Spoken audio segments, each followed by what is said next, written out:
ক্রমশ বাড়ছে ব্যস্ততা, কাজের চাপে ঘুম উড়েছে, কমছে বিশ্রাম নেওয়ার পরিসর। সময়ের অভাবে অনেকেই রাত জাগতে বাধ্য হচ্ছেন, ফলে ঘুমের সময়সীমাও উল্লেখযোগ্যভাবে কমে আসছে। সম্প্রতি একটি গবেষণায় দেখা গিয়েছে, রাত জেগে থাকার ফলে মানুষের বোধবুদ্ধির ওপর প্রভাব পড়ছে। বিশেষজ্ঞরা বলছেন, যারা ভোরে ওঠেন তাদের তুলনায় যারা রাত জেগে কাজ করেন তাদের ক্ষেত্রে বোধবুদ্ধি প্রতি বছর 0.8% হারে কমেছে। ঘুমের মাহাত্ম্য বুঝছে সবাই এবার হারে হারে। সমীক্ষায় দেখা গিয়েছে, জীবনের মধ্যভাগ থেকে প্রাপ্তবয়স্কদের মধ্যে প্রায় 20% মানুষ রাত জেগে কাজ করেন। তাদের মধ্যে মাত্র 7% খুব সকালে ঘুম থেকে ওঠে। কিন্তু পেশাগত দায়বদ্ধতা যখন সকালে তাড়াতাড়ি ঘুম থেকে ওঠার ক্ষেত্রে বাধা হয়ে দাঁড়ায়, তখন তা দেহে সোশ্যাল জেট ল্যাগ তৈরি করে। রাত জেগে কাজ করেন তাদের ক্ষেত্রে বোধবুদ্ধি হ্রাস পাওয়ার ক্ষেত্রে আরও দুটি অভ্যাস অনুঘটক হিসেবে কাজ করছে: ধূমপান এবং অনিদ্রা। এর মধ্যে শুধুমাত্র ধূমপানের প্রভাবই 19% বলছেন বিশেষজ্ঞ মহল। নেতিবাচক প্রভাব ফেলে অনিদ্রাও,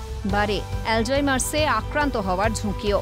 তাই মস্তিষ্ক সজীব রাখতে বদলান জীবনযাত্রা, ত্যাগ করুন বদ অভ্যাস, আর বাঁচুন প্রাণ ভরে। ক্যালকাটা নিউজ।